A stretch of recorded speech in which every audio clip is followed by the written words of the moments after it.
Salut à tous, j'espère que vous allez bien. Aujourd'hui, on continue avec les bases de données. On est dans le serveur XAMPP pour créer et gérer les bases de données en local. On va continuer ici là par créer un formulaire qui va nous permettre d'insérer des données dans une table de la base de données. Ici, on a créé la base de données test, la table carnet. Voici les données qui se trouvent dans la table carnet. Ici, on a les colonnes ID, nom, prénom, naissance et ville. Pour insérer les données dans cette table nommée carnet, ici, on a créé un formulaire pour cela. Dans le formulaire, on a d'abord le nom. On va mettre un nom. La date de naissance, on va mettre ici une date de naissance. Et voilà. Le prénom, on va mettre un prénom. Je vais mettre mon prénom Freddy. Je vais mettre ma ville Douala. Et ensuite, je valide. Lorsqu'on valide le carnet, on a deux informations qui apparaissent. D'abord, la première information, connexion réussie, pour dire que la connexion à la base de données a été faite sans problème. Opération réussie, pour dire que l'opération d'insertion des données dans la table a été faite sans problème. Lorsqu'on arrive au niveau de la base de données, lorsqu'on actualise, en actualisant dans notre table, on constate que la donnée qu'on vient d'entrer a bel et bien été enregistrée dans la table. Dans le formulaire, la donnée qu'on a entrée, nom, Dantio, prénom, Freddy, cette date de naissance, la ville, on a entré la ville Douala. Maintenant, on va aller un peu voir le code qui nous a permis de faire tout ceci parce que c'est curieux de voir que ça a bien fonctionné. Mais comment est-ce qu'on s'est pris pour pouvoir réaliser cela? Pour enregistrer ces données dans la table carnet, ce qu'il faut d'abord faire, on a créé un outil d'administration constitué de formulaires. L'outil d'administration ici est constitué de formulaires. La première page, c'est la page des formulaires. La deuxième page, c'est la page maintenant des traitements. Dans l'attribut action, ici on a la page de traitement. La page ici, c'est admin.php. C'est le fichier de traitement de ce formulaire. Donc, dans ce fichier admin.php, ici on a un code écrit en PHP. D'abord pour se connecter à la base de données. Et ensuite pour faire le traitement relatif à l'opération qu'on a effectuée. L'opération d'insertion de la donnée dans la base de données. Pour se connecter, voici le code. Voici un petit code pour se connecter à la base de données. Et lorsque la connexion est faite, comme d'abord on a vu, ça va s'afficher connexion réussie. Connexion n'est pas bien faite, ça va afficher une erreur de connexion.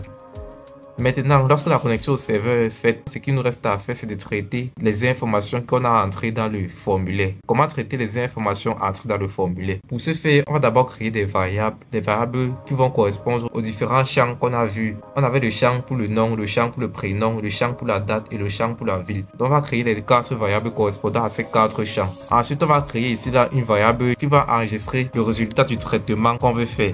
Le traitement qu'on veut faire, c'est quoi? On veut insérer les données dans la table. Pour insérer ces données dans la table, on va utiliser la requête SQL insert into. On met le nom de la table qui est carnet. Et ensuite, on met les différents attributs ou bien les différentes colonnes de cette table. Ensuite, on met les valeurs. Les valeurs ici vont correspondre aux 4 valeurs qu'on a saisies dans le formulaire. On a le nom du carnet qui est le nom d'un utilisateur, le prénom DDN pour le champ date de naissance et ville pour le champ ville. Maintenant, $query ici va permettre d'exécuter cette requête SQL qu'on vient de saisir. Une fois donc la requête SQL exécutée, il nous suffit ici de vérifier maintenant si la requête fonctionne effectivement. Comment vérifier si la requête fonctionne? On va tester les différentes valeurs qu'on a déclarées plus haut. Si ces valeurs-là sont vraies, cela veut dire que l'opération est réussie. Si la valeur $prénom est vraie, ça veut dire que la valeur aussi est insérée dans la base de données. Si la valeur $DDN est vraie aussi, ça veut dire que cette valeur a aussi été insérée dans la table. Si $ville est vrai, ça veut dire que cette valeur a aussi été insérée dans la table.